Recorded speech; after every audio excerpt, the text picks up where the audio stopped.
मेरा नाम अर्जुन है, या शायद था।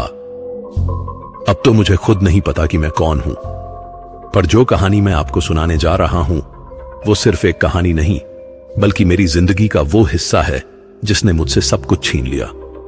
मेरी आवाज, मेरी पहचान और शायद मेरी आत्मा भी। मैं उत्तर प्रदेश के एक छोटे से गांव का रहने वाला था। गांव का नाम बताने से क्या फायदा, वहां अब शायद मुझे कोई याद भी नहीं करता होगा। मेरे पिताजी एक छोटे से मंदिर में पुजारी थे और मां घर संभालती थी। हम गरीब थे पर खुश थे। मेरे पास कोई खास शिक्षा नहीं थी, कोई बड़ी उपलब्धि नहीं थी, पर हां, एक चीज थी जो मुझे औरों से अलग बनाती थी, मेरी आवाज। बचपन से ही मुझे गाने का शौक था। जब मैं 5 साल का था तब मंदिर में आरती के समय मैंने पहली बार गाया था। लोग कहते हैं कि उस दिन मंदिर में जो माहौल बना था वो शब्दों में बयान नहीं किया जा सकता। बारिश हो रही थी, पर जैसे ही मैंने गाना शुरू किया बारिश थम गई। लोगों ने इसे चमत्कार कहा, पर मेरे पिताजी ने कहा कि यह ईश्वर का आशीर्वाद है। धीरे धीरे मेरी आवाज की चर्चा पूरे गांव में फैलने लगी। शादी ब्याह हो, मेला हो या कोई धार्मिक कार्यक्रम, हर जगह मुझे बुलाया जाता। लोग मेरे गाने सुनकर रो पड़ते, कोई भाव विभोर हो जाता तो कोई ध्यान में खो जाता। पर मुझे हमेशा लगता था कि मेरा संगीत अधूरा है। मैं रोज रियाज करता, नए नए राग सीखता, पर मेरे भीतर एक खालीपन था। मुझे लगता था कि कहीं ना कहीं एक ऐसा राग है जो मुझे मिलना चाहिए, एक ऐसा राग जो सिर्फ सुनने वाले को नहीं बल्कि पूरी कायनात को थमा दे। जब मैं 20 साल का हुआ तो मैंने गांव छोड़ने का फैसला किया। मुझे लगा कि अगर मुझे असली संगीत सीखना है तो मुझे बड़े शहरों में जाना होगा। मैं बनारस पहुंचा, काशी, जहां हर पत्थर पर इतिहास लिखा है, हर गली में संगीत गूंजता है। मुझे लगा कि यहीं कहीं मुझे मेरे सवालों के जवाब मिलेंगे। मैं वहां एक छोटे से कमरे में रहने लगा। दिन में मैं घाटों पर भजन गाता और लोग मुझे कुछ पैसे दे देते। शाम को मैं 80 घाट पर बैठकर रियाज करता। वहां कई संगीतकार आते थे, कुछ पुराने उस्ताद भी। धीरे धीरे मेरी पहचान बनने लगी। लोग मुझे सुनने आते, तारीफ करते, पर मेरे भीतर वो खालीपन अब भी था। एक दिन घाट पर एक बूढ़े साधु ने मुझसे कहा, तेरी आवाज में दर्द है बेटा, पर दर्द से संगीत नहीं बनता। संगीत तो वहां बनता है जहां आत्मा और सुर एक हो जाए। मैंने उनसे पूछा कि यह कैसे संभव है। वो मुस्कुराए और बोले, जब तू तैयार होगा तो रास्ता खुद मिल जाएगा। मुझे उनकी बात समझ नहीं आई, पर मैं लगातार रियाज करता रहा। महीनों बीत गए, मेरी आवाज और निखरती गई, मेरे गाने में गहराई आती गई, पर मुझे हर रोज लगता था कि मैं किसी चीज की तरफ बढ़ रहा हूं, पर वो चीज मुझसे दूर भागती जा रही है।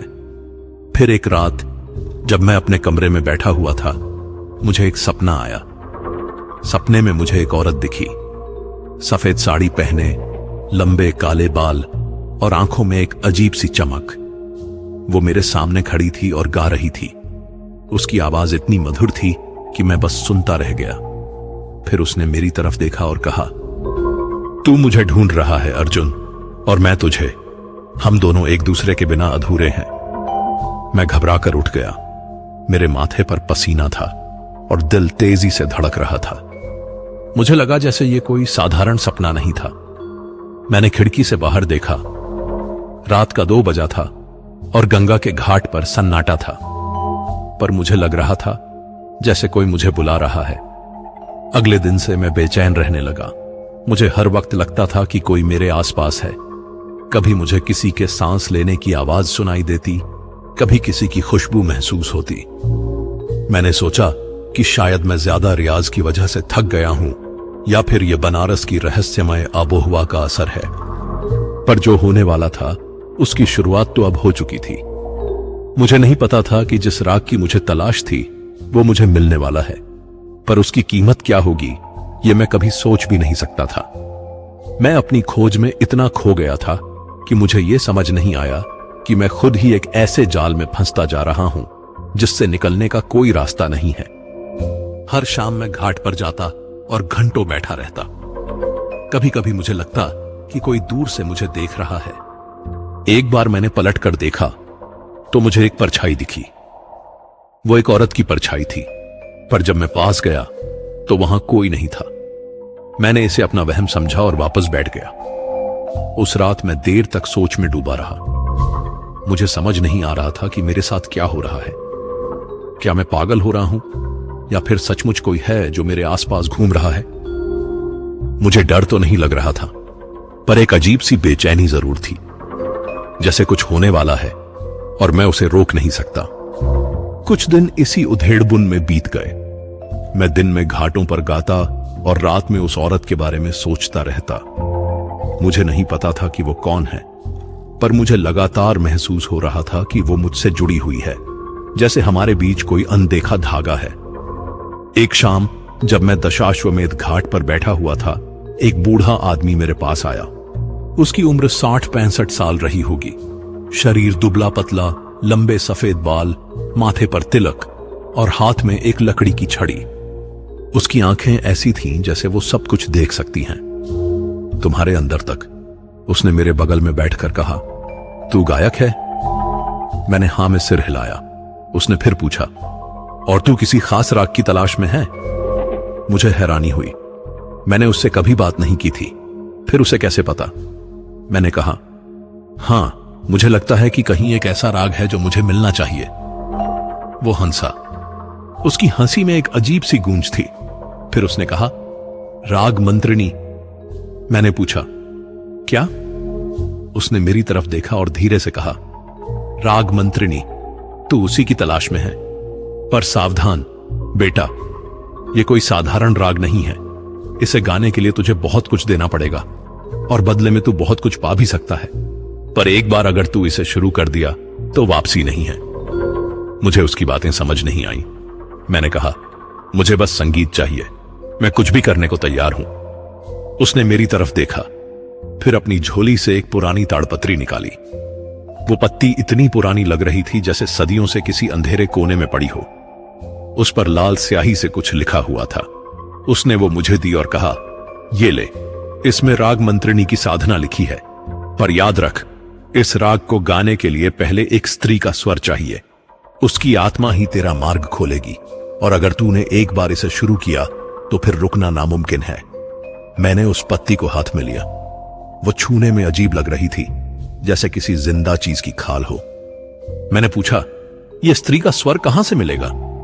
वो मुस्कुराया और बोला, वो खुद तेरे पास आएगी, तू बस इस राग का अभ्यास शुरू कर दे। इतना कहकर वो उठा और चला गया। मैंने उसे रोकने की कोशिश की, पर वो भीड़ में गायब हो गया। मैं उस पत्ती को लेकर अपने कमरे में आया। रात को जब मैंने उसे खोलकर पढ़ा तो मेरी रूह कांप गई। वहां एक राग लिखा था, पर उसके साथ कुछ निर्देश भी थे। लिखा था, इस राग को अमावस्या की रात को गाना है, गंगा के किनारे, अकेले में, किसी को बताना नहीं। और जब तू गाना शुरू करेगा तो एक स्त्री तेरे पास आएगी, उससे डरना मत, उसका स्वर ही तेरी साधना पूरी करेगा। मुझे यह सब बहुत अजीब लगा, पर मेरे भीतर की जिज्ञासा इतनी तेज थी कि मैंने सोचा कि एक बार कोशिश तो करनी चाहिए। अगले 10 दिन बाद अमावस्या थी। मैंने उन 10 दिनों में उस राग का अभ्यास करना शुरू किया। राग अजीब था, उसमें ऐसे सुर थे जो मैंने पहले कभी नहीं सुने थे। कभी कभी मुझे लगता था कि ये सुर इंसानी नहीं है। जब मैं रियाज करता तो मेरे कमरे में एक अजीब सी ठंडक आ जाती, दिया बुझने लगता और मुझे लगता कि कोई मेरे पीछे खड़ा है। पर जब मैं पलटता तो वहां कोई नहीं होता। धीरे धीरे मुझे वो राग याद होने लगा। हर रात मैं देर तक उसका अभ्यास करता और हर रात मुझे वो सपना आता, वही सफेद साड़ी वाली औरत, वही आवाज। अब वो मुझसे बातें भी करने लगी थी। वो कहती, जल्द ही हम मिलेंगे अर्जुन, तू तैयार हो रहा है। 10 दिन बाद अमावस्या की रात आई। उस रात आसमान में बादल थे और बनारस में एक अजीब सा सन्नाटा था। मैं 80 घाट पर पहुंचा। रात के 11 बजे थे। घाट पर कोई नहीं था, सिर्फ गंगा की लहरों की आवाज और दूर से आती घंटियों की टनटनाहट। मैं एक पुराने मंदिर के पास बैठ गया। मैंने अपनी ताड़पत्री खोली और राग मंत्रिणी गाना शुरू किया। शुरुआत में कुछ नहीं हुआ, पर जैसे जैसे मैं गाता गया, हवा तेज होने लगी, दिए बुझने लगे, गंगा की लहरें तेज हो गईं। मैं गाता रहा। फिर अचानक मुझे एक आवाज सुनाई दी, तुम्हारे सुर अधूरे हैं गायक। मैंने गाना बंद किया और चारों तरफ देखा, वहां कोई नहीं था। फिर मैंने फिर से सुना, पीछे देखो। मैंने धीरे से पीछे मुड़कर देखा, वहां वो थी, वही सफेद साड़ी, वही लंबे काले बाल, वही आंखें। वो मुस्कुरा रही थी। मुझे डर लगा, पर मैं उठ नहीं पाया। उसने कहा, मेरा नाम रागिनी है और मैं तुम्हारा इंतजार कर रही थी। मैंने हिम्मत करके पूछा, तुम कौन हो? उसने जवाब दिया, मैं वो हूं जो तुम ढूंढ रहे हो। मैं तुम्हारे राग की पूर्णता हूं। मुझसे सुर मिलाओ और मैं तुम्हें अमर बना दूंगी। तुम्हारा नाम युगों युगों तक गूंजेगा। मुझे समझ नहीं आया कि यह सच है या सपना, पर उसकी आवाज में एक अजीब सी ताकत थी। मैं उसकी तरफ खिंचा चला जा रहा था। उसने कहा, गाओ अर्जुन, मेरे साथ गाओ। मैं फिर से गाने लगा और इस बार उसने भी मेरे साथ गाना शुरू किया। उसकी आवाज ऐसी थी जैसे हजारों घंटियां एक साथ बज रही हों। मेरे सुर और उसके सुर जब मिले तो मुझे लगा जैसे मैं किसी और दुनिया में चला गया हूं। मेरे चारों तरफ रोशनी ही रोशनी थी और मुझे ऐसा महसूस हुआ जैसे मैं हवा में तैर रहा हूं। वो पल इतना खूबसूरत था कि मैं उसे शब्दों में बयान नहीं कर सकता, पर उस खूबसूरती के पीछे जो अंधेरा छुपा था वो मुझे उस वक्त नहीं दिखा। वो दिखा तो बहुत बाद में, जब तक बहुत देर हो चुकी थी। जब मेरी आंख खुली तो सुबह के 5 बज रहे थे। मैं अभी भी घाट पर था, पर रागिनी गायब थी। मुझे लगा जैसे ये सब एक सपना था, पर मेरे हाथ में अभी भी वो ताड़पत्री थी और मेरे गले में दर्द हो रहा था, जैसे मैंने घंटों गाया हो। मैं उठकर अपने कमरे में आया। मैं बहुत थका हुआ था, पर मेरे भीतर एक अजीब सा उत्साह भी था। मुझे लग रहा था कि कुछ बदल गया है। मेरी आवाज में कुछ नया आ गया है। मैंने थोड़ा गाकर देखा और सच में मेरी आवाज पहले से ज्यादा मधुर और गहरी हो गई थी। मैं खुश था, पर साथ ही एक अजीब सी बेचैनी भी थी। मुझे बार बार रागिनी याद आ रही थी, उसका चेहरा, उसकी आवाज, उसकी मुस्कान, सब कुछ। मुझे लगने लगा था कि मैं उसे फिर से मिलना चाहता हूं। उस दिन मैंने ताड़पत्री को ध्यान से पढ़ा। उसमें राग मंत्रिनी के बारे में और भी चीजें लिखी थीं। एक जगह लिखा था, जब साधक और रागिनी का पहला मिलन होता है तो साधक की आवाज में शक्ति आती है, पर असली साधना तब शुरू होती है जब दोनों बार बार मिलते हैं। हर मिलन के साथ साधक का स्वर बढ़ता है, पर उसकी आत्मा कमजोर होती जाती है। मुझे यह बात समझ नहीं आई, आत्मा कमजोर होने का मतलब क्या? पर मैंने सोचा कि यह तो बस एक पुरानी किताब है, इसमें लिखी बातों को इतनी गंभीरता से नहीं लेना चाहिए। उस रात से मेरी जिंदगी पूरी तरह बदल गई। मैं दिन में भी रागिनी के बारे में सोचता रहता। मुझे लगातार महसूस होता कि वो मेरे आसपास है। कभी मुझे उसकी खुशबू आती, कभी उसकी आवाज सुनाई देती। मैं घाट पर गाता और लोग मेरी तारीफ करते।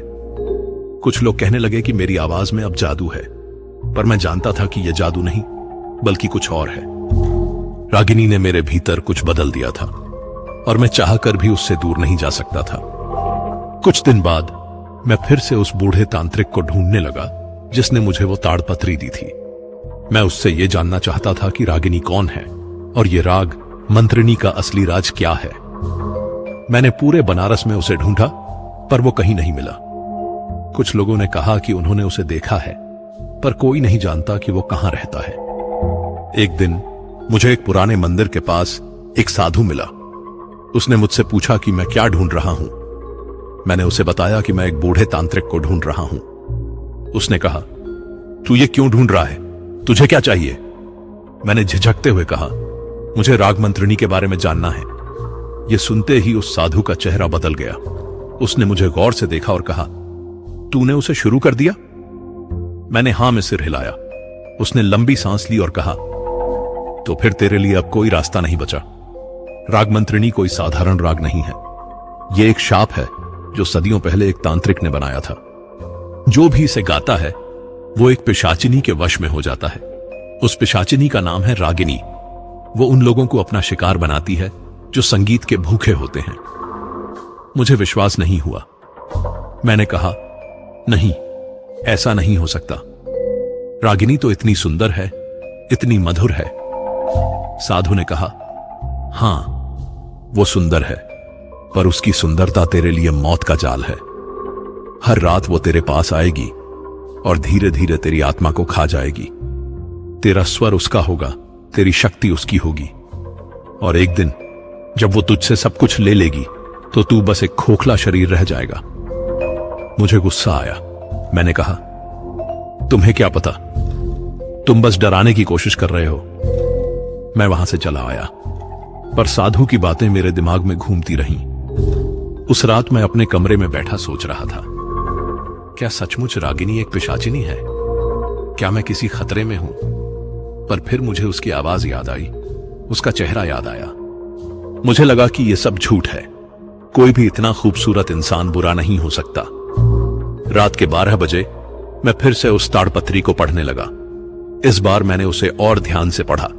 एक जगह लिखा था, रागिनी उन्हें चुनती है जो सबसे कमजोर होते हैं, जिनके भीतर लालच होती है, प्रसिद्धि की चाह होती है। वो उनके दिल में घर कर लेती है और फिर धीरे धीरे उन्हें अपना गुलाम बना लेती है। मुझे पसीना आने लगा। मैंने सोचा, क्या मैं सचमुच इतना कमजोर हूं? क्या मैं सिर्फ प्रसिद्धि के लिए यह सब कर रहा हूं? पर फिर मुझे लगा कि नहीं, मैं तो बस असली संगीत की तलाश में हूं।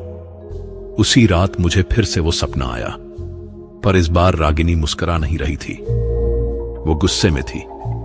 उसने कहा, तू मुझ पर शक कर रहा है अर्जुन, ये गलत है। मैंने तुझे इतना कुछ दिया और तू मुझ पर विश्वास नहीं करता? मैंने कहा, मुझे बताओ, तुम कौन हो? तुम सचमुच एक पिशाचिनी हो? वो हंसी। उसकी हंसी इतनी डरावनी थी कि मैं सपने में भी कांप गया। उसने कहा, तू इतना डरपोक है? अगर तुझे मुझ पर विश्वास नहीं है तो ये राग छोड़ दे, पर याद रख, अगर तूने एक बार मुझे छोड़ा तो तू फिर कभी गा नहीं पाएगा। मैं घबरा कर उठ गया। मेरे पूरे शरीर में कपकपी हो रही थी। मुझे समझ आ गया कि अब मैं फंस चुका हूं। अगर मैं रागिनी को छोड़ता हूं तो मैं अपना संगीत खो दूंगा, और अगर मैं उसके साथ रहता हूं तो शायद अपनी जान खो दूंगा। अगले कुछ दिन मैं बहुत परेशान रहा। मैं किसी से बात नहीं करता था। मैं बस अपने कमरे में बैठा रहता और सोचता रहता। मुझे कुछ समझ नहीं आ रहा था। फिर एक दिन मुझे एक पुराना बाजार में एक किताब की दुकान दिखी। वहां तांत्रिक विद्याओं की किताबें मिलती थीं।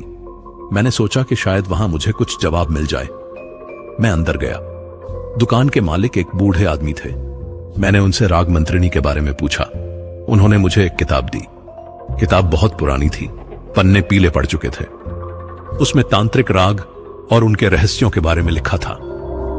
मैंने उस किताब में राग मंत्रिनी के बारे में पढ़ा। वहां लिखा था, राग मंत्रिनी एक प्राचीन तांत्रिक साधना है जो लगभग 300 साल पहले बंगाल में बनाई गई थी। एक तांत्रिक ने अपनी मृत प्रेमिका को वापस लाने के लिए यह साधना की थी, पर वो प्रेमिका वापस नहीं आई, बल्कि एक पिशाचिनी बनकर आई। उस पिशाचिनी ने तांत्रिक को मार डाला और फिर से उसकी आवाज में बंद हो गई। तब से जो भी इस राग को गाता है, वो पिशाचिनी उसके पास आती है और उसे अपना शिकार बनाती है। मेरे हाथ से किताब छूट गई। मुझे विश्वास नहीं हो रहा था। तो ये सच था? रागिनी सचमुच एक पिशाचिनी है? मैं क्या करूं?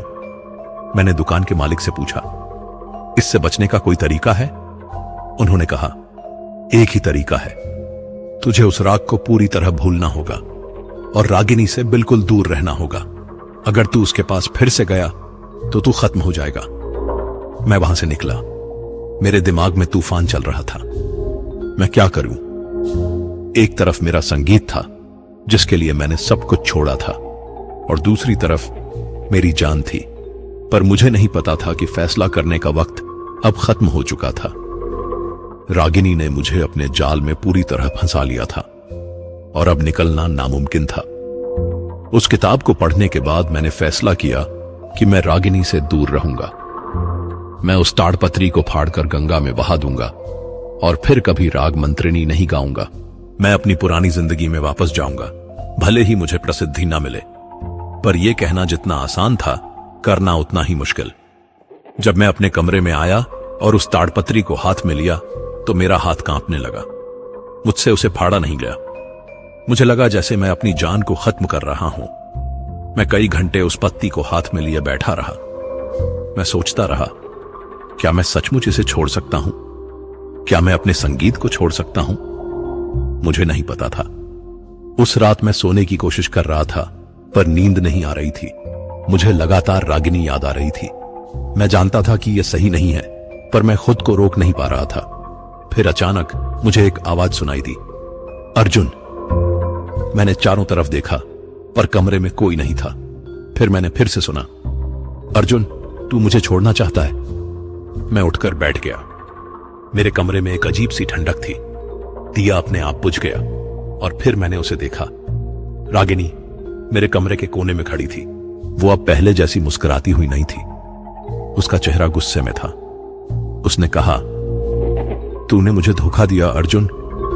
मैंने तुझे इतना कुछ दिया और तू मुझे छोड़ना चाहता है? मैंने हिम्मत करके कहा, तुम एक पिशाचिनी हो, तुम मुझे मारना चाहती हो। वो हंसी। उसकी हंसी इतनी डरावनी थी कि मेरी रूह कांप गई। उसने कहा, पिशाचिनी? हां, शायद मैं हूं, पर क्या फर्क पड़ता है? तूने मुझे खुद बुलाया था, तू मेरे पास खुद आया था। अब तू भाग नहीं सकता। मैंने पूछा, तुम मुझसे क्या चाहती हो? उसने मेरी तरफ देखा। उसकी आंखें अब लाल हो गई थीं। उसने कहा, मैं तुझसे सिर्फ एक चीज चाहती हूं, तेरा स्वर, तेरी आवाज, तेरी आत्मा। और बदले में मैं तुझे वो सब दूंगी जो तू चाहता है। प्रसिद्धि, धन, सम्मान, सब कुछ। मैंने कहा, मुझे कुछ नहीं चाहिए, मैं बस अपनी जान बचाना चाहता हूं। वो मेरे पास आई, इतनी पास कि मैं उसकी सांसें महसूस कर सकता था। उसने मेरे कान में फुसफुसाते हुए कहा, तू नहीं बच सकता अर्जुन, तू पहले ही मेरा हो चुका है। जिस दिन तूने पहली बार राग मंत्रिणी गाया था, उसी दिन तेरी आत्मा मुझसे बंध गई थी। अब तू चाहे कितना भी भागे, मैं तेरे साथ रहूंगी, हमेशा। मैं चीखना चाहता था, पर मेरे मुंह से आवाज नहीं निकली। रागिनी ने मेरा हाथ पकड़ा। उसका हाथ बर्फ की तरह ठंडा था। उसने कहा, अब तू सुनेगा मुझे। हर रोज, हर रात मैं तेरे साथ गाऊंगी और धीरे धीरे तू मेरा हो जाएगा, पूरी तरह। वो गायब हो गई। मैं वहीं बैठा रह गया, कांपता हुआ, डरा हुआ। मुझे समझ आ गया था कि अब मैं उससे नहीं बच सकता। अगले दिन से मेरी जिंदगी नर्क बन गई। रागिनी अब रोज आने लगी, कभी दिन में, कभी रात में। वो मुझसे बातें करती, मुझे गाने को मजबूर करती, और जब मैं मना करता तो वो मुझे सजा देती। कभी मेरे शरीर में अजीब से दर्द होने लगते, कभी मुझे सांस लेने में तकलीफ होती। धीरे धीरे मैं उसका आदी होता गया। मैं जानता था कि यह गलत है, पर मैं कुछ नहीं कर सकता था। और सबसे बुरी बात यह थी कि मुझे उसकी आदत लगने लगी थी। मुझे उसकी आवाज का इंतजार रहने लगा। एक रात जब हम दोनों साथ में गा रहे थे, मैंने उससे पूछा, तुम सचमुच कौन हो रागिनी? तुम ये सब क्यों कर रही हो? उसने मुझे देखा। उसकी आंखों में पहली बार मैंने दुख देखा। उसने कहा, मैं भी कभी इंसान थी अर्जुन। मेरा नाम रागिनी था। मैं गाती थी तुम्हारी तरह, पर मेरे प्रेमी ने मुझे धोखा दिया। उसने मुझे मार डाला, और जब मैं मर रही थी तो मैंने कसम खाई कि मैं वापस आऊंगी। और मैं आई, पर एक पिशाचिनी बनकर। मुझे उस पर दया आई। मैंने पूछा, तुम्हें शांति नहीं मिली? उसने सिर हिलाया। नहीं, मेरी आत्मा अभी भी भटक रही है, और जब तक मुझे एक और आत्मा नहीं मिलती, मैं शांति नहीं पा सकती। मैंने पूछा, और वो आत्मा मेरी है? उसने कहा, हां, तुम मेरे आखिरी शिकार हो अर्जुन।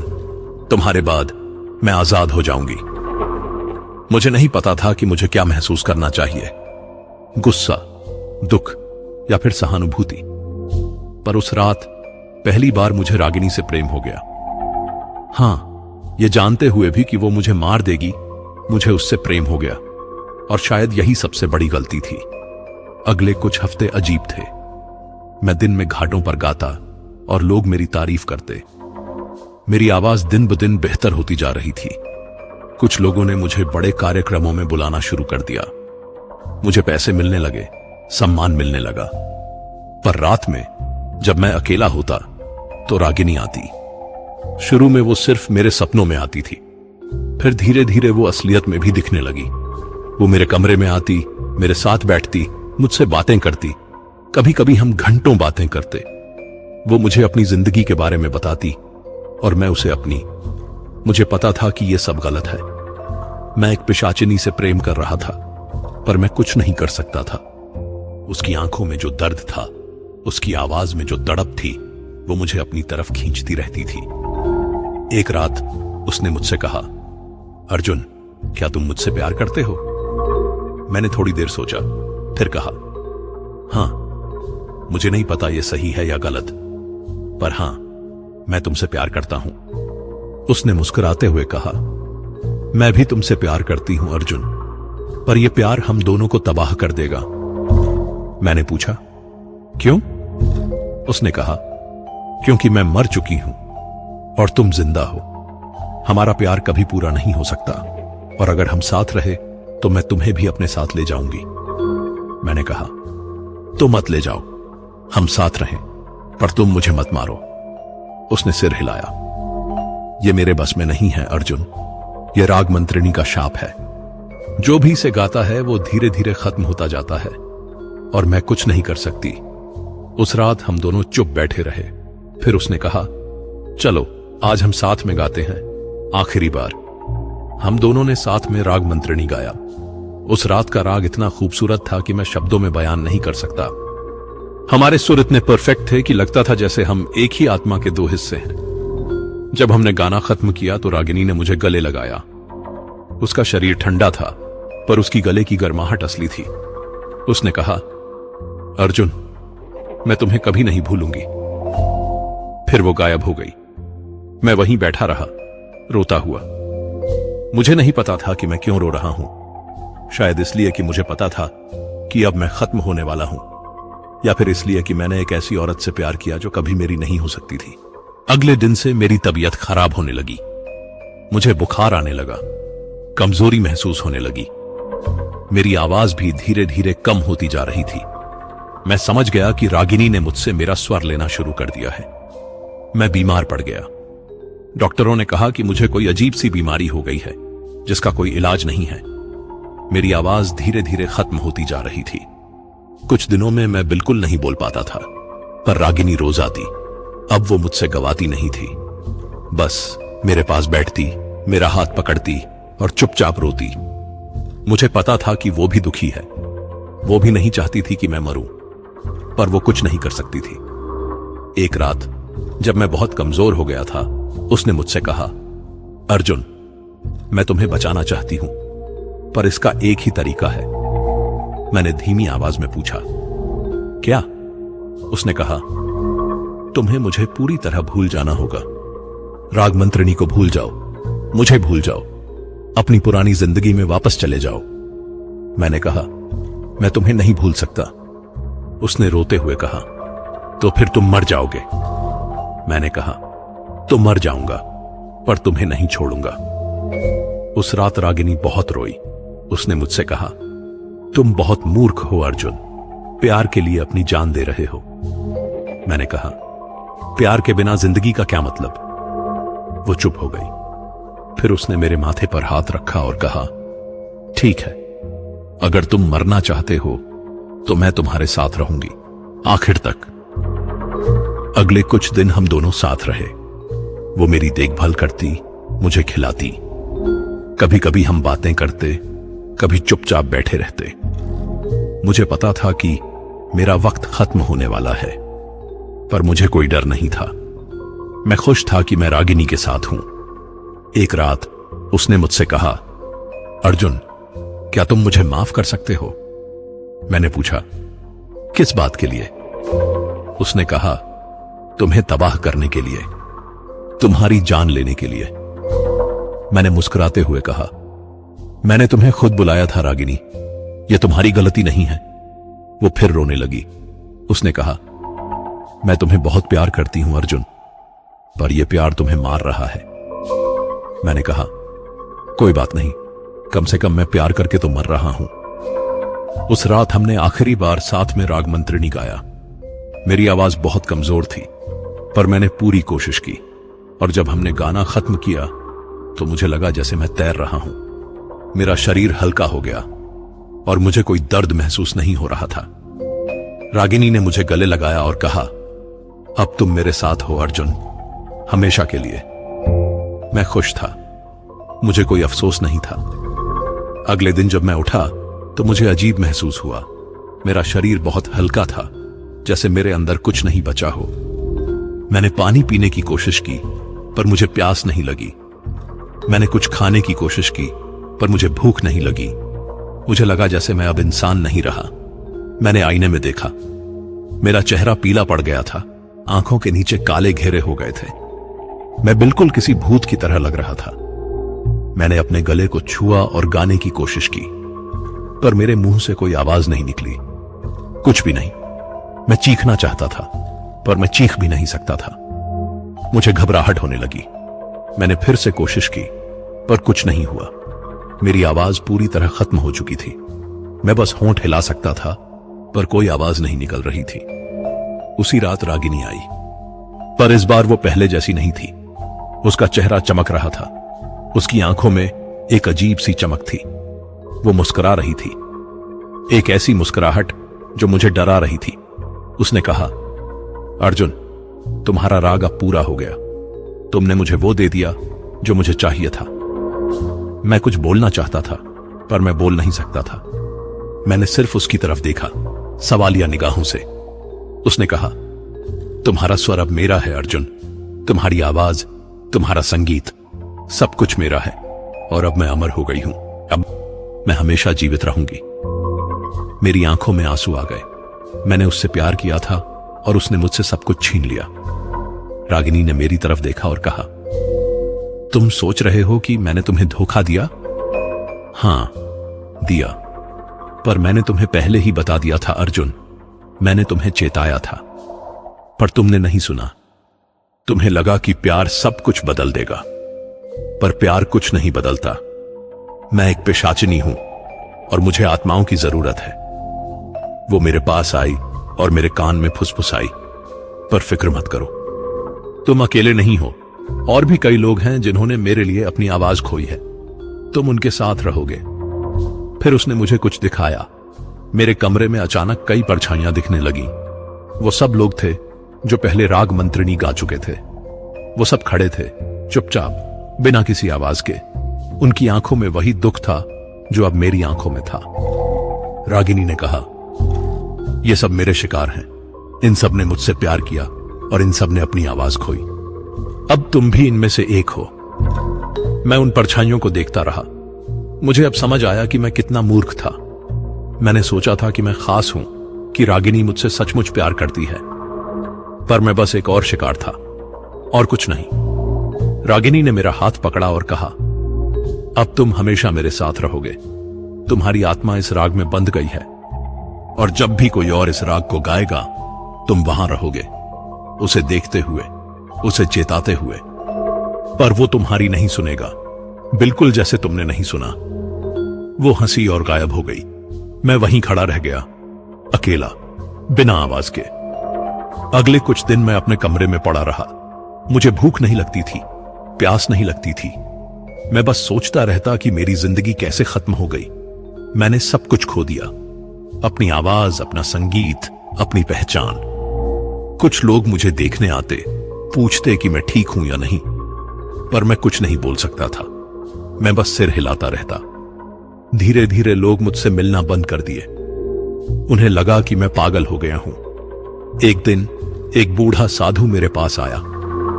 वो वही था जिसने मुझे पहले चेताया था। उसने मुझे देखा और कहा, तो तू भी हार गया। मैंने तुझे बताया था पर तूने नहीं सुना। मैं कुछ नहीं बोल सका। मैंने बस उसकी तरफ देखा। उसने कहा, अब तेरे लिए कुछ नहीं बचा। तेरी आत्मा उस राग में बंध गई है और जब तक कोई उस राग को तोड़ नहीं देता तू आजाद नहीं हो सकता। मैंने उसकी तरफ सवालिया निगाहों से देखा। उसने कहा, हां, एक रास्ता है, पर वो बहुत मुश्किल है। किसी को राग मंत्रिणी को पूरी तरह खत्म करना होगा और ऐसा सिर्फ एक तांत्रिक ही कर सकता है, पर कोई भी इतना बड़ा खतरा नहीं उठाना चाहेगा। मैंने उसे लिख कर दिया क्या तुम कर सकते हो? उसने सिर हिलाया। नहीं, मैं इतना शक्तिशाली नहीं हूं, और सच कहूं तो मुझे नहीं लगता कि कोई भी इसे कर सकता है। रागिनी बहुत पुरानी और बहुत ताकतवर है। वो चला गया और मैं फिर से अकेला रह गया। कुछ हफ्ते बाद मुझे फिर से वो बूढ़ा तांत्रिक मिला, वो जिसने मुझे सबसे पहले वो ताड़पत्री दी थी। वो अचानक मेरे कमरे में आया। मुझे नहीं पता था कि उसे मेरा पता कैसे मिला। उसने मुझे देखा और कहा, तो तू भी शिकार हो गया? मैंने उसकी तरफ गुस्से से देखा। मैं चीखना चाहता था, पर मैं चीख नहीं सकता था। उसने कहा, मुझे पता है तू मुझसे नफरत करता है, पर मैं तुझे बचा नहीं सकता था। राग मंत्रिणी का शाप बहुत पुराना है, और जो भी इसे गाता है वो बर्बाद हो जाता है। मैंने लिखकर पूछा, तुमने मुझे क्यों दी वो ताड़पत्री? उसने कहा, क्योंकि रागिनी ने मुझे मजबूर किया। मैं भी कभी उसका शिकार था, पर मुझे एक तांत्रिक ने बचा लिया। उसने मुझसे कहा कि अगर मैं जीना चाहता हूं तो मुझे किसी और को रागिनी के पास भेजना होगा, और मैंने वो किया। मैंने तुझे भेजा। मैं हैरान रह गया। तो ये सब एक साजिश थी? उसने कहा, मुझे माफ कर दे बेटा, पर मेरे पास कोई और रास्ता नहीं था। अगर मैं किसी को नहीं भेजता तो रागिनी मुझे मार देती। मैंने लिखा, अब क्या होगा? उसने कहा, अब तुझे भी यही करना होगा। तुझे किसी और को रागिनी के पास भेजना होगा, तभी तू आजाद हो सकता है। मैंने सिर हिलाकर मना किया। मैं किसी और को बर्बाद नहीं करना चाहता था। उसने कहा, तो फिर तू धीरे धीरे मरेगा। तेरा शरीर खोखला होता जाएगा और एक दिन तू एक परछाई बनकर रह जाएगा, हमेशा के लिए। मैंने लिखा, मुझे फर्क नहीं पड़ता, मैं किसी और को नहीं भेजूंगा। उसने मुस्कुराते हुए कहा, तू बहुत नेक दिल है बेटा, पर यह दुनिया नेक दिल लोगों की नहीं है। तू देखेगा, कुछ दिनों में तेरा दिल भी बदल जाएगा। जब तू असली दर्द महसूस करेगा तब तू समझेगा। वो चला गया और उसकी बातें मेरे दिमाग में घूमती रहीं। अगले कुछ दिन मुझे सचमुच दर्द होने लगा। मेरे पूरे शरीर में ऐसा दर्द था जैसे कोई मुझे अंदर से जला रहा हो। मैं चीखना चाहता था, पर मैं चीख नहीं सकता था। मैं सिर्फ तड़प सकता था। एक रात जब दर्द बहुत बढ़ गया तो रागिनी फिर से आई। उसने कहा, दर्द हो रहा है? मैंने हां में सिर हिलाया। उसने कहा, यह दर्द तब तक बढ़ता रहेगा जब तक तुम किसी और को मेरे पास नहीं भेजते। तुम्हारी आत्मा धीरे धीरे खत्म हो रही है, और जब वो पूरी तरह खत्म हो जाएगी तो तुम एक भूत बनकर रह जाओगे। मैंने लिखा, तुम मुझसे प्यार करती थी? उसने कहा, हां, पर प्यार मेरी मजबूरी से ज्यादा ताकतवर नहीं है। मुझे आत्माओं की जरूरत है और तुम बस एक शिकार हो। मैं रोना चाहता था, पर मुझसे रोया भी नहीं जा रहा था। मैं बस अपने दर्द में तड़पता रहा। कुछ और दिन बीते। दर्द और बढ़ता गया। मुझे लगने लगा कि अब मैं और नहीं सह सकता। मुझे लगने लगा कि शायद मुझे वो करना चाहिए जो तांत्रिक ने कहा था। शायद मुझे किसी और को रागिनी के पास भेजना चाहिए। पर हर बार जब मैं ऐसा सोचता तो मुझे वो परछाइयां याद आ जाती। वो लोग जो पहले रागिनी के शिकार बने थे। मैं उनमें से एक और नहीं बनाना चाहता था। एक रात मुझे फिर से एक सपना आया। सपने में मैं एक अंधेरी जगह में था। वहां और भी लोग थे। हम सब एक साथ खड़े थे, चुपचाप, और दूर से रागिनी की आवाज आ रही थी। वो गा रही थी, राग मंत्रिणी। उस आवाज में एक अजीब सी ताकत थी। वो हमें अपनी तरफ खींच रही थी। हम सब उसकी तरफ चलने लगे, और जब हम उसके पास पहुंचे तो उसने मुस्कुराते हुए कहा, तुम सब मेरे हो, हमेशा के लिए। मैं डर कर उठ गया। मुझे समझ आ गया कि यह सिर्फ एक सपना नहीं था, यह मेरा भविष्य था। कुछ महीने बीत गए। मेरी हालत और खराब हो गई। अब मैं बिस्तर से उठ भी नहीं पाता था। मेरा शरीर इतना कमजोर हो गया था कि मैं हिल भी नहीं सकता था। मैं बस लेटा रहता और छत को देखता रहता। कभी कभी रागिनी आती। वो मेरे पास बैठती और मुझे देखती रहती। कभी कभी वो मेरे बालों को सहलाती, पर अब उसकी आंखों में वो चमक नहीं थी। अब उसकी आंखों में एक अजीब सा खालीपन था। एक दिन उसने मुझसे कहा, अर्जुन, मुझे माफ कर दो। मैंने उसकी तरफ देखा। मुझे हैरानी हुई। वो पहली बार माफी मांग रही थी। उसने कहा, मुझे नहीं पता था कि तुम इतने मजबूत हो। मुझे लगा था कि तुम भी बाकी लोगों की तरह हो, पर तुम अलग हो। तुमने किसी और को नहीं भेजा। तुमने दर्द सहा पर किसी और को बर्बाद नहीं किया। मैंने कुछ नहीं कहा, मैं बस उसे देखता रहा। उसने कहा, मैं तुमसे सचमुच प्यार करती थी अर्जुन, और शायद अब भी करती हूं, पर यह शाप मुझे मजबूर करता है। मैं कुछ नहीं कर सकती। मैंने धीरे से अपना हाथ उठाया और उसके चेहरे को छुआ। वो रोने लगी। उसने कहा, काश मैं तुम्हें बचा पाती, काश मैं ये शाप तोड़ पाती, पर मैं नहीं कर सकती। वो उठी और जाने लगी, पर जाने से पहले उसने कहा, जल्द ही तुम मर जाओगे अर्जुन, और तुम्हारी आत्मा इस राग में हमेशा के लिए बंध जाएगी, पर मैं तुम्हें कभी नहीं भूलूंगी। कुछ दिन बाद मैं मर गया, या शायद मरा नहीं, बस मेरा शरीर खत्म हो गया। मेरी आत्मा अब भी यही है। मैं अब भी बनारस के उसी घाट पर हूं। मैं अब भी उस राग को सुन सकता हूं, राग मंत्रिणी। अब मैं एक परछाई हूं। मैं देख सकता हूं, सुन सकता हूं, पर कोई मुझे देख नहीं सकता। कभी कभी कोई नया गायक आता है और वो भी वही गलती करता है जो मैंने की थी। वो भी राग मंत्रिणी गाने लगता है और रागिनी उसके पास भी जाती है। मैं उसे रोकना चाहता हूं, चेताना चाहता हूं, पर मैं कुछ नहीं कर सकता। मैं बस देख सकता हूं। मैं देखता हूं कि वो भी धीरे धीरे वही रास्ता अपनाता है जो मैंने अपनाया था। वो भी रागिनी से प्यार करने लगता है और फिर वो भी अपनी आवाज खो देता है। अब तक न जाने कितने लोग रागिनी के शिकार बन चुके हैं। हम सब यही हैं, इस घाट पर, परछाइयों की तरह, बिना आवाज के, बिना पहचान के। हर अमावस्या की रात को हम सब इकट्ठा होते हैं और रागिनी हमारे सामने गाती है, राग मंत्रिणी। उसकी आवाज में अब हम सबके स्वर मिले हुए हैं। हर शिकार का स्वर उसमें समाया हुआ है। कभी कभी कोई राहगीर उस आवाज को सुन लेता है। वो रुक जाता है, सुनने लगता है, और अगर वो गायक है तो वो उस आवाज के पीछे चलने लगता है, और फिर वो भी हम में से एक बन जाता है। मैं अब भी रागिनी को देखता हूं। वो अब भी वैसी ही खूबसूरत है, उसकी आवाज अब भी वैसी ही मधुर है, पर अब मुझे उससे नफरत नहीं है। मुझे उस पर दया आती है। वो भी एक शिकार है, इस शाप की शिकार। मुझे नहीं पता कि यह कब तक चलेगा। शायद हमेशा, शायद कभी कोई इस शाप को तोड़ देगा, पर जब तक ऐसा नहीं होता हम सब यहीं रहेंगे, इस घाट पर, इस राग में बंधे हुए। सदियां बीत गईं, बनारस बदल गया, लोग बदल गए, पर राग मंत्रिणी नहीं बदला। वो आज भी यही है, और रागिनी भी। मैं अब भी यही हूं, एक परछाई की तरह। मैं गिनती नहीं कर सकता कि कितने लोग हमारे बाद आए और गए, कितने गायक, कितने साधक, सब के सब रागिनी के शिकार बने।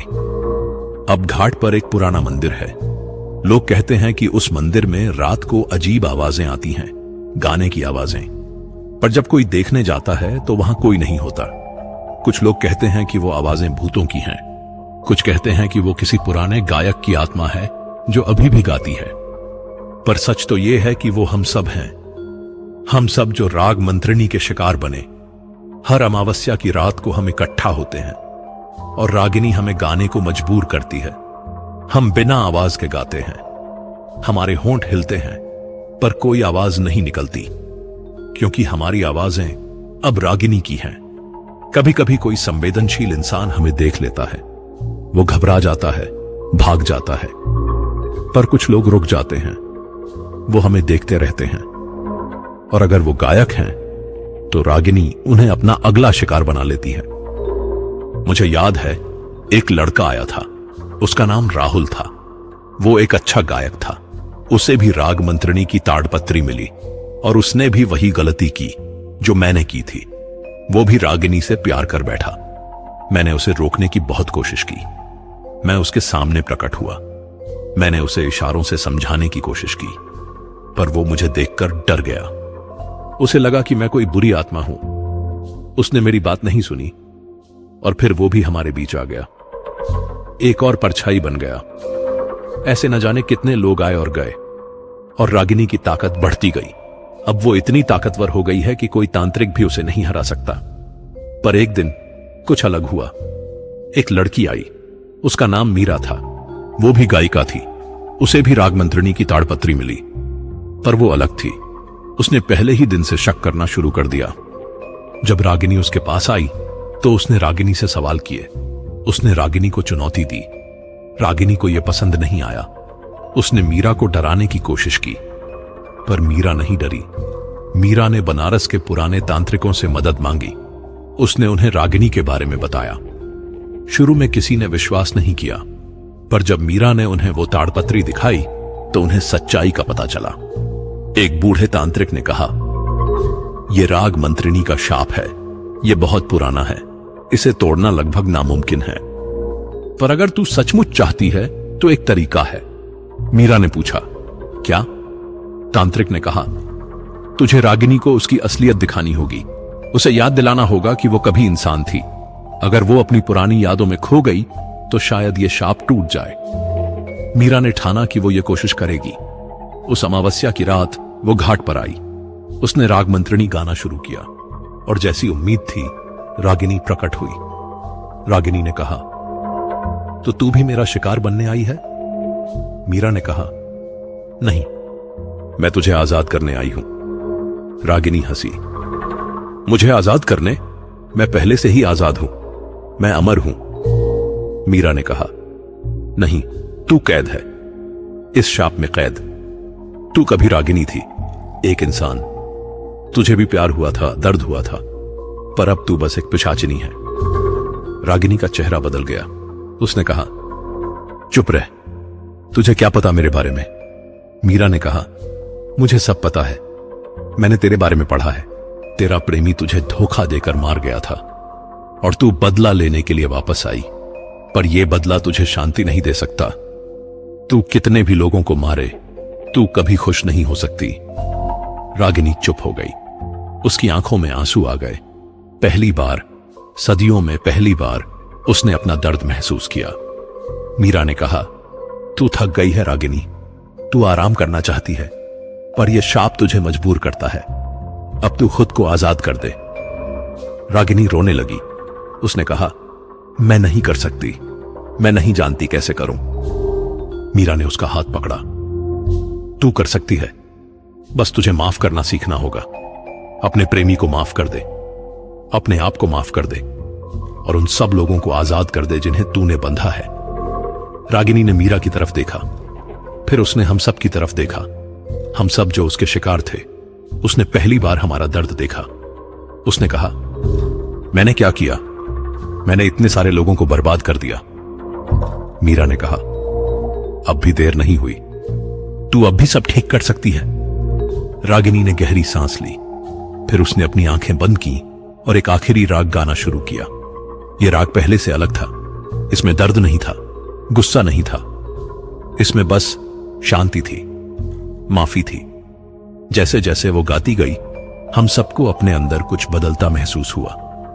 हमारी आवाजें वापस आने लगी, हमारे शरीर में जान आने लगी। हम फिर से महसूस कर सकते थे। और फिर अचानक सब कुछ रोशनी में बदल गया। एक तेज रोशनी जो सब कुछ निगल गई।